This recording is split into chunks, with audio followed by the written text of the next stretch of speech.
अच्छा, 1 मिनट ठहरें। जाने से पहले आपकी खिदमत में एक छोटी-सी बात अर्ज़ करता चलूँ। अस्सलामुअलैकुम। Welcome to digital textile designing and graphic design और मैं हूं आपका टीचर फैसल उस्मान आपके साथ। अगर बनना है आपको एक अच्छा टेक्सटाइल या ग्राफ़िक डिज़ाइनर तो देखते रहिए, जुड़े रहिए इस चैनल के साथ।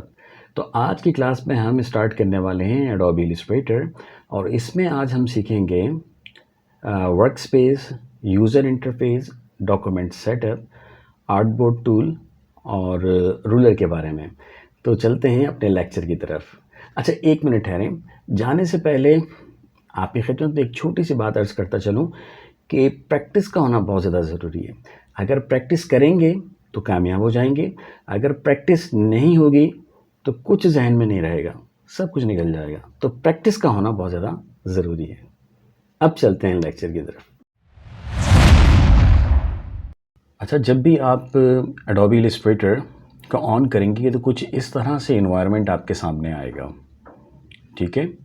अच्छा, यहाँ पर देखें आपके पास बाय डिफ़ॉल्ट कुछ साइज़ेस हैं। अगर आप लेटर हेड को डिज़ाइन करना चाह रहे हैं आप तो यहाँ पर आप क्लिक करें तो ये लेटर हेड का साइज़ आ गया आपके पास। यहाँ से मैं इसको क्लोज़ कर देता हूँ। अगर आप पोस्ट कार्ड डिज़ाइन करना चाह रहे हैं तो पोस्ट कार्ड पे क्लिक करें तो ये आपके पास आ जाएगा एक साइज़। अच्छा, यहाँ पर जो दिए हुए हैं ये समझ लें कि एक ही साइज़ दिया हुआ है। अगर आप चाहते हैं कोई वेबसाइट के लिए तो आपको वेबसाइट पे क्लिक करना होगा। अगर आप चाहते हैं कोई आईफोन के लिए कुछ डिज़ाइन करना तो आप यहाँ पर क्लिक करेंगे तो इसके हवाले से जो डॉक्यूमेंट होगा वो ओपन हो जाएगा इस तरह से, ठीक है। तो यहाँ से मैं इसको क्लोज़ कर रहा हूँ। ये सारे के सारे समझ लें कि एक एक ही हैं। अगर आप थंबनेल के हिसाब से कुछ करना चाह रहे हैं, यूट्यूब का थंबनेल बनाना चाह रहे हैं तो आपने यहाँ क्लिक करना है। और अगर आपको और भी ज़्यादा साइजेस चाहिए तो आप मोर प्रीसेट्स में चले जाएं। ये 3 डॉट्स आपको नज़र आ रहे हैं, आप यहाँ चले जाएं। देखें आपके पास यहाँ पर मोबाइल के हवाले से कितने ज़्यादा साइजेस हैं आपके पास, ठीक है। और इससे पहले जो मैंने आपको बताया था वो सिर्फ एक ही साइज़ था, लेकिन यहाँ पर डिफरेंट साइजेस हैं। इसी तरह से अगर वेब के हवाले से कुछ काम करना चाह रहे हैं तो वेब के हवाले से आपके पास बहुत सारे साइज़ेस आ जाएंगे। अगर आप प्रिंट के हवाले से कुछ काम करना चाह रहे हैं तो देखें लेटर हेड का साइज़ भी है आपके पास, A4 का पेपर भी है आपके पास। इसके अलावा जो है लीगल पेपर भी है, A3 का पेपर भी है जिसमें अक्सर स्टूडेंट जो है वो काम करते हैं मूड बोर्ड वगैरह बनाने के लिए। अच्छा, फिल्म एंड वीडियो अगर आप यहाँ पर चले जाएंगे तो आपके पास इसके हवाले से आ जाएंगे। जैसे भी यूट्यूब का अगर आपने कोई थंबनेल बनाना है तो मैं अक्सर बनाता हूँ 1920 और 1080 पे, ठीक है। तो आप यहाँ पर क्लिक करके जब आप क्रिएट करेंगे तो आपके पास यूट्यूब का थंबनेल का जो साइज़ होता है वो आ जाएगा और उसके बाद फिर आप डिज़ाइन कर सकते हैं। इस तरह से आर्ट एंड इलस्ट्रेशन में जब आप जाएंगे तो आपके पास यहाँ पे भी मुख्तलिफ साइज़ेस आ रहे हैं, ठीक है। तो आप कोई सा भी साइज़ ओपन कर सकते हैं। फ़िलहाल हम प्रिंट में जाते हैं और यहाँ से हम A4 का पेपर सेलेक्ट कर लेते हैं। ये हमने A4 का पेपर सेलेक्ट किया है और यहाँ पर देखें PT लिखा हुआ यानी कि पॉइंट, तो ये पॉइंट में शो कर रहा है, ठीक है। तो पॉइंट क्या है, एक यूनिट है, ठीक है। देखिए यहाँ पर पॉइंट्स लिखा हुआ है तो पॉइंट्स क्या है, एक यूनिट है। इंचेस क्या है, एक यूनिट है, ठीक है। मिलीमीटर, सेंटीमीटर, ये सारे के सारे यूनिट्स कहलाते हैं आपके। अगर आप पॉइंट को देखना चाहें, देखिए यहाँ पर ये विड्थ शो हो रही है, यहाँ पर ये हाइट शो हो रही है। पॉइंट में समझ में नहीं आएगा आपके तो आप इसको कन्वर्ट कर लें इंचेस में, तो आपने जस्ट यहाँ पर क्लिक करना है और इसके बाद आपने इंचेस में चले जाना है, ठीक है। अच्छा, यहाँ पर देखें 8.2677 और 11.6929, तो ये विड्थ हो गई किसकी, A4 के पेपर की। अगर आप इसको सेंटीमीटर में देखना चाहें तो सेंटीमीटर में भी देख सकते हैं और अगर आप इसको देखना चाहें मिलीमीटर में तो आप इसको मिलीमीटर में भी देख सकते हैं। फ़िलहाल हम इसको रख लेते हैं इंचेस, ठीक है। अच्छा, ये देखें यहाँ पर ओरिएंटेशन लिखा हुआ है, ये पोर्ट्रेट है और ये लैंडस्केप है। ये जो है ये पोर्ट्रेट है और ये लैंडस्केप है, ठीक है। तो इसको हम आगे भी समझेंगे जब हम डॉक्यूमेंट ओपन करेंगे, पोर्ट्रेट क्या होता है, लैंडस्केप क्या होता है। अच्छा, आर्ट बोर्ड क्या है, अगर आप देखें अगर आप यहाँ पर अभी लिखा हुआ है 1, अगर आप चाहते हैं कि 4 आर्ट बोर्ड आ जाएँ आपके पास, 4 आर्ट बोर्ड्स आ जाएँ आपके पास, तो आपने यहाँ पर लिखना है 4, ठीक है। अब आपके पास 4 आर्ट बोर्ड्स आ जाएंगे आपके पास, ठीक है। अच्छा, ब्लीडिंग हम बाद में समझेंगे। यहाँ पर आ जाते हैं, यहाँ पर देखें कलर मोड लिखा हुआ CMYK और RGB, इसके बारे में मैंने एक वीडियो बना रखी है, मैं उसका डिस्क्रिप्शन में या कमेंट बॉक्स में मैं लिंक उसका शेयर कर दूंगा, तो आप वहाँ से जाके इसको देख सकते हैं। और ये बहुत ज़्यादा ज़रूरी है, डिज़ाइन बनाने से पहले, न्यू डॉक्यूमेंट बनाने से पहले ये इंतहाई ज़रूरी है कि आप काम किस मकसद के लिए करने जा रहे हैं। तो उस वीडियो को आप देख लीजिएगा, आपकी समझ में आ जाएगा, बहुत ही अच्छी तरीके से आपकी समझ में आ जाएगा। फ़िलहाल हम इसको कर लेते हैं फ़िलहाल RGB, ठीक है। अच्छा, यहाँ से आपने कुछ नहीं छेड़ना, जैसा है वैसी सेटिंग रहने दें, ये रेजोल्यूशन होती है। इसके बाद आपने कर देना है इसको क्रिएट।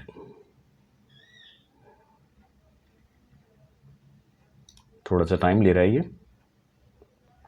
ये देखें, ये आपके पास 4 आर्टबोर्ड्स आ गए, ठीक है, 1 2 3 4। अच्छा, यहाँ पर अगर आपने डॉक्यूमेंट सेटअप में जाके किसी डॉक्यूमेंट को अगर आपने रिसाइज करना है, छोटा करना है, बड़ा करना है, डिलीट करना है, तो आप देखें यहाँ पर डॉक्यूमेंट सेटअप लिखा हुआ है, डॉक्यूमेंट सेटअप। अच्छा देखें, अभी हमने कोई भी टूल हमने पिक नहीं किया हुआ। अगर मिसाल के तौर पर ये मैं रेक्टेंगल से कुछ यहाँ पर बना रहा हूँ, ठीक है, ये मैंने बना दिया, ठीक है, तो देखें डॉक्यूमेंट सेटअप अब गायब हो गया, हाइड हो गया। तो अगर आप ढूंढेंगे तो आपको नज़र नहीं आएगा, ठीक है। तो आपको क्या करना है, आपको ये वाला टूल लेना है, कौन सा, सिलेक्शन वाला टूल। देखिए यहाँ पर लिखा हुआ भी सिलेक्शन टूल लेके जब आप बाहर क्लिक करेंगे या आप यहाँ क्लिक कर दें, ठीक है, तो देखें डॉक्यूमेंट सेटअप एक्टिव हो गया। अगर आपका कोई ऑब्जेक्ट सेलेक्ट होगा तो डॉक्यूमेंट सेटअप आपको नज़र नहीं आएगा यहाँ पे, तो फिर आपको बाहर क्लिक करना होगा। अब देखें यहाँ पर डॉक्यूमेंट सेटअप आ गया है, ठीक है। इन केस अगर ये सेलेक्ट भी है और आप चाहते हैं डॉक्यूमेंट सेटअप में जाने के लिए, तो आपने क्या करना है, यहाँ पर आर्टबोर्ड टूल है, देखें यहाँ पर आप क्लिक करेंगे तो देखें आर्टबोर्ड टूल सेलेक्ट हो गया और ये हम डॉक्यूमेंट सेटअप में चले गए अभी इस वक्त, ठीक है। तो आप यहाँ से भी डायरेक्टली जा सकते हैं, ठीक है। तो हम क्या करते हैं, फ़िलहाल इसको तो हम यहाँ से अभी रिमूव कर देते हैं, डिलीट कर रहा हूँ मैं, इसको मैंने डिलीट कर दिया, ठीक है। अच्छा, इसका जो शॉर्टकट होता है वो होता है शिफ्ट O, ठीक है। अगर आप शिफ्ट O करेंगे, मिसाल के तौर पर हमारे पास ये वाला टूल है, ठीक है, हमने किया शिफ्ट और O, तो देखिए आपके पास ये वाला टूल आ जाएगा, आर्टबोर्ड टूल आ जाएगा, ठीक है। तो आप यहाँ से भी जा सकते हैं। यहाँ से अगर आप इसका साइज़ देखना चाह रहे हैं, किसका, डॉक्यूमेंट का साइज़ देखना चाह रहे हैं, तो आप यहाँ से चेक कर सकते हैं। देखिए ये पास आपके पास है आर्टबोर्ड ऑप्शंस, यहाँ चले जाएं। यहाँ पर जाने के बाद आप यहाँ से देखें, अभी ये इंचेस में शो कर रहा है विड्थ और हाइट, आप यहाँ से भी चेंज कर सकते हैं। अगर आप चेंज करना चाहें, इसको आप कर लें यहाँ से, मैं इसको कर लेता हूँ 6 कर लेता हूँ, ठीक है, नीचे वाला वही रहने देता हूँ जो है, और इसके बाद मैं इसको कर देता हूँ ओके। तो देखें इसकी जो विड्थ है वो 6 हो गई क्योंकि हमने विड्थ को चेंज किया है, ठीक। तो यहाँ से आप इसको चेंज कर सकते हैं। इसके अलावा अगर दोबारा से आप यहाँ पर जाते हैं और आप यहाँ पर देखें कि आपका डॉक्यूमेंट जो है वो इंचेस में आ रहा है, अब मुझे इसको सेंटीमीटर में देखना है या मिलीमीटर में देखना है, तो फिर क्या करूँगा, तो यहाँ से करें इसको आप कैंसिल और करें कंट्रोल R, ये होता है रूलर, ठीक है। ये देखें रूलर आपके पास आ गया, ये एक्टिव हो गया, पहले नहीं था। अब दोबारा से आप करें कंट्रोल R, ये हाइड हो जाएगा, कंट्रोल R शो हो जाएगा, हाइड हो जाएगा, शो हो जाएगा, हाइड हो जाएगा। ये रूलर होता कहाँ है, ये देखें, आप व्यू में जाएं, व्यू में जाने के बाद यहाँ से ये देखें, ये रूलर से लिखा हुआ है, देखें इसका शॉर्टकट भी लिखा हुआ है कंट्रोल R। तो यहाँ से भी आप जा सकते हैं, लेकिन यहाँ से मत जाएं, आप शॉर्ट कीज़ को याद करके फिर आप शॉर्ट कीज़ को अप्लाई करें, ठीक है। तो कंट्रोल R, यहाँ पर जाके आपने क्या किया, यूनिट्स को चेंज कर दें। आपने राइट क्लिक किया, राइट क्लिक करने के बाद आप चले जाएं सेंटीमीटर में, तो अब ये सेंटीमीटर में हो गया आपका यूनिट। अगर आप जाएंगे यहाँ पर आप आर्टबोर्ड ऑप्शंस में, तो यहाँ देखें आपके पास विड्थ सेंटीमीटर में आ रही है और हाइट भी सेंटीमीटर में आ रही है, तो यहाँ से आप चेंज कर सकते हैं, ठीक है। मैं दोबारा से इसको कैंसिल करके और राइट क्लिक करके इसको कर लेता हूँ इंचेस। अच्छा, ये देखें पोर्ट्रेट ये होता है, ठीक है, पोर्ट्रेट ये होता है। अगर मैं इसको लैंडस्केप में करना चाहूँ तो यहाँ से लैंडस्केप में कर सकता हूँ, ये देखें लैंडस्केप में हो गया, और ये पोर्ट्रेट में हो गया, ये लैंडस्केप में हो गया। अच्छा, अब आप इसकी कॉपी अगर लेना चाह रहे हैं तो ऑल्ट को प्रेस करते हुए आप और शिफ्ट को प्रेस कर दें। शिफ्ट को जब प्रेस करूंगा तो एक्यूरेसी आ जाएगी, बिल्कुल इसके सीध में आ जाएगा। ये देखें, ये मैंने शिफ्ट से हाथ अपने फिंगर जो मैंने शिफ्ट से हटाई है और दोबारा से मैं रख लेता हूँ, ये तो देखें ये बिल्कुल फिक्स आ जाएगा, ठीक है। तो ऑल्ट से कॉपी आती है और शिफ्ट से क्या होता है, एक्यूरेसी आती है। और यहाँ पर डबल एरो बना हुआ है इस वक्त, एक ब्लैक और एक वाइट, तो इसका मतलब है कि कॉपी आएगी। ठीक है, यहाँ पर लाके पहले आपने माउस से हाथ हटाना है, फिर आप कीबोर्ड से हाथ हटालें। तो ये हमने कॉपी ली है। ठीक है। अच्छा, दोबारा से अगर हम डॉक्यूमेंट सेटअप में जाना चाहते हैं तो आप यहाँ से चले जाएं, फिर आपको यहाँ जाना पड़ेगा। तो अब ये क्या है, फिर वही उसी विंडो में आ गए हम, देखें डॉक्यूमेंट सेटअप में। अच्छा, इसके बाद अगर आप चाहते हैं कि कॉपी लेना, इस आर्टबोर्ड की कॉपी लेना चाहते हैं, तो आप देखें यहाँ पर आपके पास प्लस का एक साइन बना हुआ है ना। आप न्यू आर्टबोर्ड यहाँ पर क्लिक करेंगे तो न्यू आर्टबोर्ड हमारे पास एक और आर्टबोर्ड आ गया। ठीक है, तो हम इसको डिलीट कर देते हैं, यहाँ से सिलेक्ट करके इसको भी हम डिलीट कर देते हैं। ठीक है, तो ये हमारे पास इस वक्त 4 डॉक्यूमेंट है। इसको भी हम चाहें तो मूव भी कर सकते हैं। हम देखें, उठा के आप इसको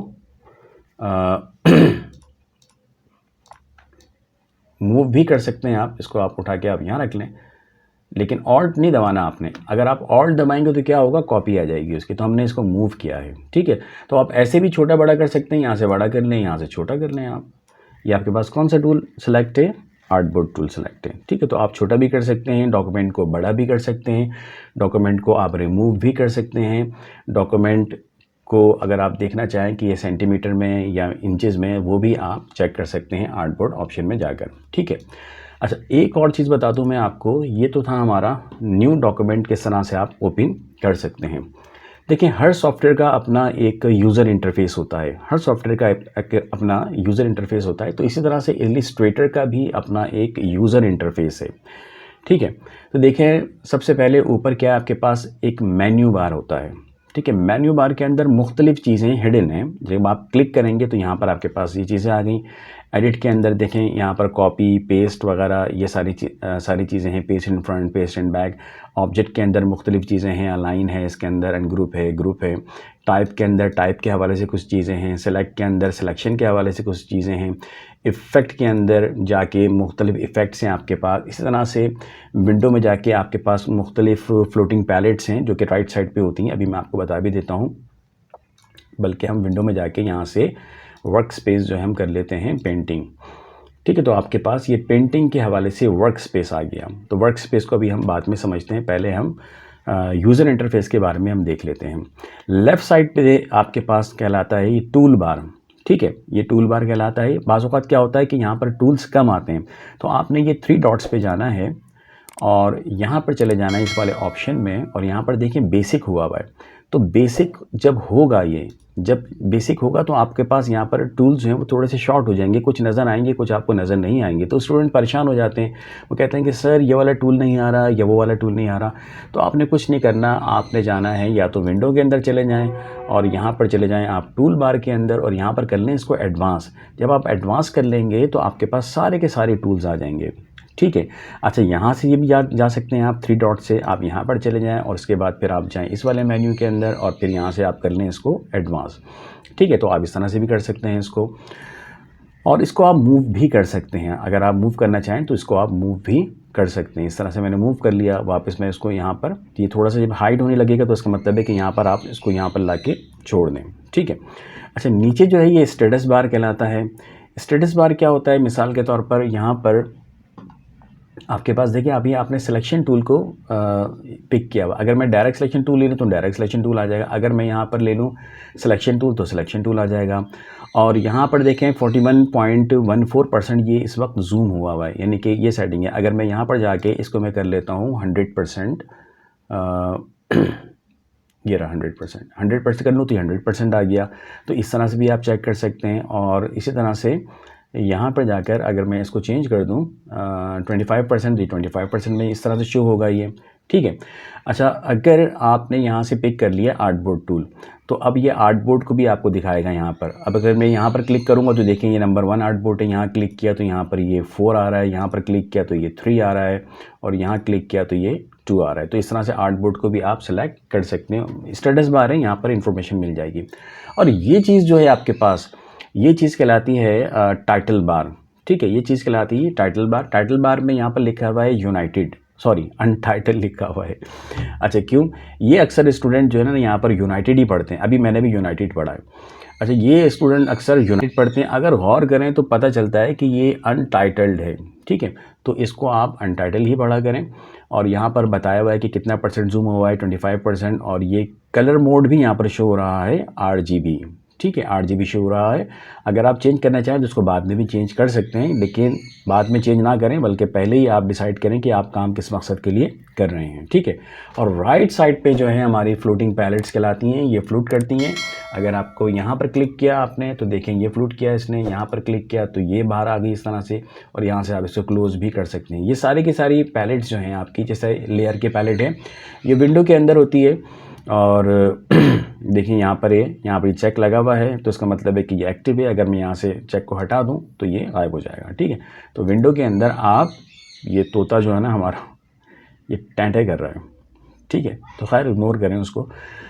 अच्छा, तो आपने क्या करना है, लेयर्स पे जाने के बाद ये दोबारा से एक्टिव हो गया है। यहाँ पर आप ये खुद से भी बना सकते हैं, वर्क स्पेस आप खुद से भी डिज़ाइन कर सकते हैं। मिसाल के तौर पर मुझे यहाँ पर लेयर जो है, मुझे इसका पैनल यहाँ पर चाहिए, देखें लेयर सिंबल स्ट्रोक आ गया।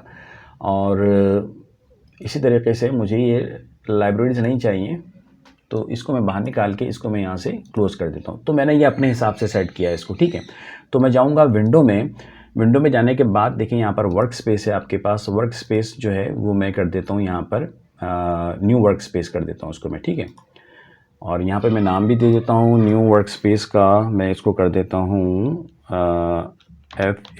FAISAL, फैसल OSMAN, फैसल उस्मान मैंने कर दिया। इसके बाद मैंने इसको ओके किया, तो ये मेरा वर्क स्पेस सेव हो गया। अब मैं दोबारा से गया विंडो के अंदर और यहाँ पर मैं गया वर्क स्पेस में, और यहाँ पर मैं कर देता हूँ इसको ट्रेसिंग के हवाले से। तो देखें मेरा वर्क स्पेस ट्रेसिंग के हवाले से आ गया है, ठीक है। अब मैं विंडो में गया, विंडो में जाने के बाद मैं मैं चले जाता हूँ वर्क स्पेस में, और वर्क स्पेस में जाने के बाद मैं कर लेता हूँ उसको वेब के हवाले से। तो ये मेरा जो है वेब के हवाले से आ गया, ठीक है। अब मैं दोबारा से जाता हूँ विंडो में, और यहाँ पर मैं कर लेता हूँ इसको वर्क स्पेस को कर लेता हूँ मैं पेंटिंग, ठीक है। तो ये पेंटिंग के हवाले से आ गया। अच्छा, तो अब क्या है, ये पेंटिंग के हवाले से है तो सही, लेकिन यहाँ से मैं इसको रीसेट कर लेता हूँ, वर्क स्पेस को मैं रीसेट पेंटिंग कर लेता हूँ, ठीक है। तो एक्चुअल असल में ये है जो वर्क स्पेस है, पेंटिंग के हवाले से ये वाला है। तो अगर मुझे अपना वाला वर्क स्पेस चाहिए तो मैं विंडो में जाऊंगा, वर्क स्पेस में जाऊंगा, और यहाँ से मैं कर लूँगा इसको फैसल उस्मान। तो देखें ये जो हमने बनाया था ये विंडो यहीं पर रखी है, यहीं रखी हुई थी ये विंडो, ठीक है। और बाकी जो है हमने ये लेयर्स, सिंबल्स और स्ट्रोक यहीं पर था, स्विचेस का पैनल और ब्रशेस यहीं पर थे। तो मैंने इस तरह से सेटिंग की थी। तो आप इस तरह से अपना वर्क स्पेस बना भी सकते हैं, और रिमूव करना चाहें तो रिमूव भी कर सकते हैं। आपको जाना होगा विंडो में, विंडो में जाने के बाद ये वर्क स्पेस में चले जाएं। वर्क स्पेस में जाने के बाद आप यहाँ से मैनेज वर्क स्पेस में आ जाएं, और यहाँ से जाने के बाद आपने सेलेक्ट करना है, 1 मिनट आने दें उसको, ये इसको सेलेक्ट किया और यहाँ से आपने कर दिया रिमूव, ठीक है, और यस कर दिया। तो ये, और उसके बाद ओके कर दें, तो देखें ये आपका रिमूव हो गया, ठीक है। ये फैसल उस्मान वर्क स्पेस आपका रिमूव हो गया, ठीक है। देखें यहाँ पर नहीं आएगा। तो मैं पेंटिंग के हवाले से, आप पेंटिंग ही को रख लें आप, तो पेंटिंग का वर्क स्पेस अच्छा है। इसके अंदर सारी चीज़ें मिल जाती हैं, स्वेचेस मिल जाती है आपको, इसके अंदर कलर का पैलेट मिल जाता है, और ब्रशेज़ हैं, स्ट्रोक हैं, सिंबल्स हैं, लेयर्स का पैनल भी इसके अंदर होता है। तो आप अपने हिसाब से जो भी रखना चाहें आप रख सकते हैं, ठीक है। तो ये था क्या वर्क स्पेस, और इससे पहले हमने यूज़र इंटरफेस सीखा था, और उससे पहले हमने न्यू डॉक्यूमेंट को ओपन करना सीखा था कि न्यू डॉक्यूमेंट को हम किस तरह से ओपन कर सकते हैं, ठीक है। तो उम्मीद है कि आज का लेक्चर आपकी समझ में आया होगा, और इसकी प्रैक्टिस करना देखें बहुत ज़्यादा ज़रूरी है। अगर आप प्रैक्टिस करेंगे तो आपकी समझ में आएगा, और प्रैक्टिस अगर आपकी नहीं होगी तो कुछ भी समझ में नहीं आएगा। तो इंशाल्लाह ताला नेक्स्ट क्लास के अंदर हम किसी और टॉपिक के साथ मिलते हैं। जब तक के लिए इजाज़त दीजिए, अल्लाह हाफिज़।